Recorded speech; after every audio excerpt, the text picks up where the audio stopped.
इयम् आकाशवाणी सम्प्रति वार्ताः श्रूयन्ताम् प्रवाचकः पुनीतत्रिपाठी।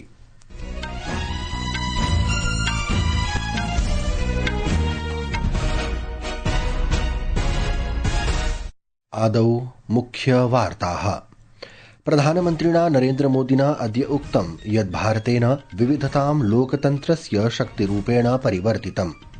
अद्य नवदिल्ल्याः संविधानसदने कॉमनवेल्थ इत्यस्य अध्यक्षाणां पीठासीन अधिकारिणां च सम्मेलनम् अभिसम्बोधयन् आसीत्। यूरोपीय परिषदः अध्यक्षः एन्तोनियो लुइस सैंटोस दा कोस्टा, यूरोपीय आयोगस्य अध्यक्षः च उर्सुला वॉन डेर लेयेनः 77तमे गणतन्त्र दिवस समारोहे मुख्यातिथिः भविष्यतः। जयपुरनगरे 78तमे सेना दिवसस्यावसरे भव्यं पथसञ्चलनम् आयोजितम्। पथसञ्चलने भारतीय सेनायाः शौर्यस्य, साहसस्य, अत्याधुनिक सैन्यक्षमतायाः च प्रदर्शनम् अभवत्। एआई मॉडल ग्रोक इत्येतत् एआई डीपफेक इत्यस्य विषये वैश्विकचिन्तायाः अनन्तरं वास्तविकजनानां चित्रेषु सम्पादनेन वस्त्रपरिवर्तनस्य उपभोक्तृभ्यः अनुमतिः न प्रदास्यति। अपि च महिला प्रीमियर लीग क्रिकेट स्पर्धा मालिकायां मुम्बै इंडियन्स दलं यूपी वॉरियर्स दलम् अद्य सायं 7:30 नवी मुम्बय्यां सम्मुखीकरिष्यति। अथ वार्ताः विस्तरेण। प्रधानमन्त्रिणा नरेन्द्रमोदिना अद्य उक्तं यत् भारते लोकतन्त्रस्य अर्थः अन्तिमजनं पर्यन्तं प्रापणमस्ति, तथा च सर्वकारः प्रत्येकस्य जनस्य कृते जनकल्याणस्य भावनया सह भेदं विनैव कार्यं कुर्वन् अस्ति। प्रधानमन्त्री अद्य नवदिल्ल्याः संविधानसदने कॉमनवेल्थ इत्यस्य अध्यक्षाणां पीठासीन अधिकारिणां च सम्मेलनम् अभिसम्बोधयन् आसीत्। सः अवदत् यत् भारतेन विविधतां लोकतन्त्रस्य शक्तिरूपेण परिवर्तितम्। श्रीमोदिना उक्तं यत् विगतेषु केषुचित् वर्षेषु भारते प्रायः 25 कोटि जनाः निर्धनवर्गात् बहिः समागताः। भारत में डेमोक्रेसी का अर्थ लास्ट माइल डिलीवरी है। हम एक लोक कल्याण की भावना से हर व्यक्ति के लिए बिना किसी भेदभाव के काम कर रहे हैं और इसी लोक कल्याण की भावना के कारण बीते कुछ वर्षों में भारत में 25 करोड़ लोग गरीबी से बाहर निकले हैं। प्रधानमन्त्री श्री मोदी अवदत् यत् भारते जनाः सर्वोपरि सन्ति, तेषाम् आकांक्षाः च सर्वोच्च प्राथमिकतायां सन्ति। सः अवदत् यत् भारतं विविधतां स्वशक्तिरूपेण परिवर्त्य द्रुतगत्या वर्धमाना प्रमुखार्थव्यवस्थारूपेण उद्भूतम्। श्रीमोदी अवदत् यत् अद्यत्वे भारते यूपीआई इतीदं विश्वस्य बृहत्तमा डिजिटल देय व्यवस्था अस्ति। भारत दुनिया की फास्टेस्ट ग्रोइंग मेजर इकोनॉमी है। आज भारत में यूपीआई दुनिया का सबसे बड़ा डिजिटल पेमेंट सिस्टम है। भारत दुनिया का सबसे बड़ा वैक्सीन प्रोड्यूसर है। भारत दुनिया का नंबर 2 स्टील प्रोड्यूसर है। भारत में दुनिया का तीसरा सबसे बड़ा स्टार्टअप इकोसिस्टम है। अस्मिन् अवसरे लोकसभाध्यक्षः ओम बिरलावर्यः अवदत् यत् एआई तथा सामाजिकमाध्यमाः लोकतान्त्रिकसंस्थानां कार्यक्षमतां वर्धितवन्तः।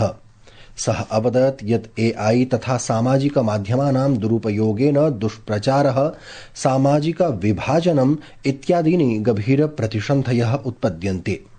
हमारी संसद की 7 दशकों से अधिक यात्रा में हमने जन केंद्रित नीतियों और कल्याणकारी कानूनों के निर्माण से लोकतंत्र को सशक्त किया है। हमने कई अनावश्यक कानूनों को हटाया है, नए कल्याणकारी कानून बनाए, जनता की अपेक्षाओं के अनुसार नीतियां बनाई है। इसका परिणाम है कि आज हम विकसित और आत्मनिर्भर राष्ट्र के निर्माण के लक्ष्य की ओर मजबूती से बढ़ रहे हैं।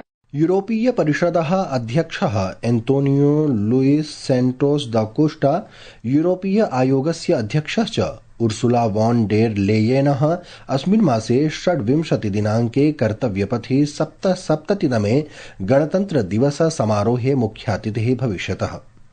प्रधानमन्त्रिणः नरेन्द्रमोदिनः आमन्त्रणे उभावपि अस्मिन् मासे 25 दिनाङ्कात् त्रिदिवसीय भारतयात्रायां भविष्यतः। अस्मिन् मासे 27 दिनाङ्के 16तमे भारत यूरोपीय संघस्य शिखर सम्मेलने अपि नेतारौ सह अध्यक्षतां करिष्यतः। राष्ट्रपतिः वॉन डेर लेयेनः च राष्ट्रपतिपदासीना द्रौपदी मुर्मू वर्यया सह मिलित्वा प्रधानमन्त्रिणा नरेन्द्रमोदिना सह प्रतिनिधिस्तरीय वार्तालापं करिष्यतः। प्रियाः श्रोतारः, संस्कृतवार्तायाः संस्करणमिदम् इदानीम् आकाशवाणीतः प्रसार्यते। सममेव अयं कार्यक्रमः आकाशवाण्याः अन्तर्जालपटले www.newsonair.gov.in इत्यत्र अथ न्यूज़ ऑन एआईआर चलदूरभाषीय तन्त्रांशे अपि उपलब्धो भविष्यति। अद्य जयपुरनगरे 78तमे सेनादिवसस्यावसरे भव्यं पथसञ्चलनम् आयोजितम्। पथसञ्चलने भारतीयसेनायाः शौर्यस्य, साहसस्य, अत्याधुनिक सैन्यक्षमतायाः च प्रदर्शनम् अभवत्। एतत् प्रथमम् अवसरमस्ति यदा सेनादिवसस्यावसरे पथसञ्चलनं सैन्यछावनी क्षेत्रात् बहिः प्रत्यक्षतया जनानां मध्ये आयोजितमस्ति। सेनाध्यक्षः जनरल उपेन्द्र द्विवेदी राष्ट्रसेवायां सर्वोच्च बलिदानं कर्तॄणां वीरभटानां परिवारेभ्यः सेनापदकं प्रदत्तवान्। वार्ताहरैः सह वार्तालापं कुर्वन् सेनाध्यक्षः जनरल उपेन्द्र द्विवेदी अवदत् यत् भारतीय सेना वर्तमान प्रतिसन्धिं तथा च भविष्यस्य आवश्यकतां च पूरयितुं स्वयमेव सज्जतां कुर्वदस्ति। मैं आम नागरिकों को आश्वासन दिलाना चाहता हूं कि भारतीय सेना तैयार है किसी प्रकार के आक्रमण के लिए। फ्यूचर वॉरफेयर यानी भविष्य में लड़ाई कैसी होगी, क्या हम उसके लिए तैयारी कर चुके हैं? जी हां, क्योंकि भविष्य की लड़ाई हर दिन बदलती रहेगी, इसलिए आज की तारीख पे जो हमें उचित लगा हमने उसकी तैयारी की और परेड में हमने उसे आपको दिखाया। अस्मिन् कार्यक्रमे सेनायाः अत्याधुनिक युद्धक्षमतायाः विस्तृत प्रदर्शनम् अपि अभवत्, यत् आत्मनिर्भर भारतस्य भावं दृढतया प्रतिबिम्बयति। नेपाल सेनायाः वाद्यवृन्दाः अस्मिन् कार्यक्रमे विशेषफलं योजितवन्तः, यत् द्वयोः राष्ट्रयोः मध्ये दीर्घकालिकमित्रतायाः रक्षासहयोगस्य च प्रतीकमासीत्। 3 किलोमीटर परिमिते मार्गे सहस्रशः जनाः पथसञ्चलनं दृष्टवन्तः।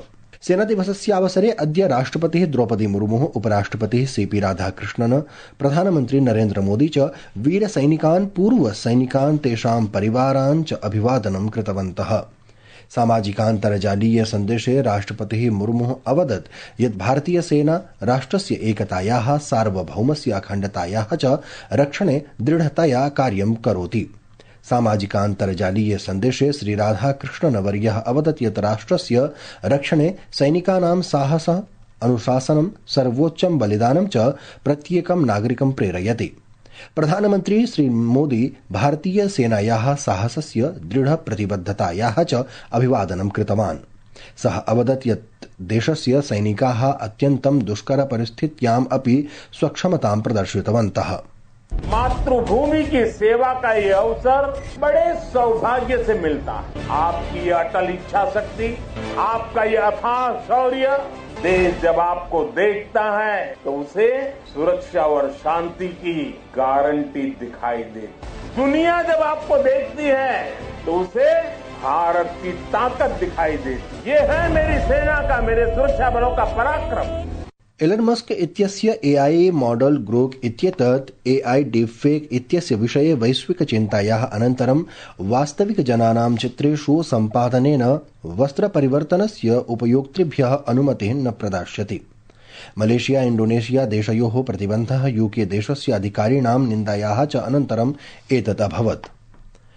पश्चिमेशिया देशे सर्वकारीय विरोध प्रदर्शनानाम् अनन्तरं देशस्य सुरक्षास्थितिः इतोपि क्षीणा जाता। अतः ईरान देशस्य यात्रां न कर्तुं भारतेन स्वनागरिकान् दृढतया परामृष्टम्।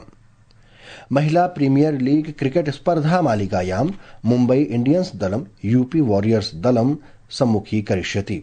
स्पर्धा अद्य सायं 7:30 नवी मुम्बय्यां भविष्यति इति वार्ताः।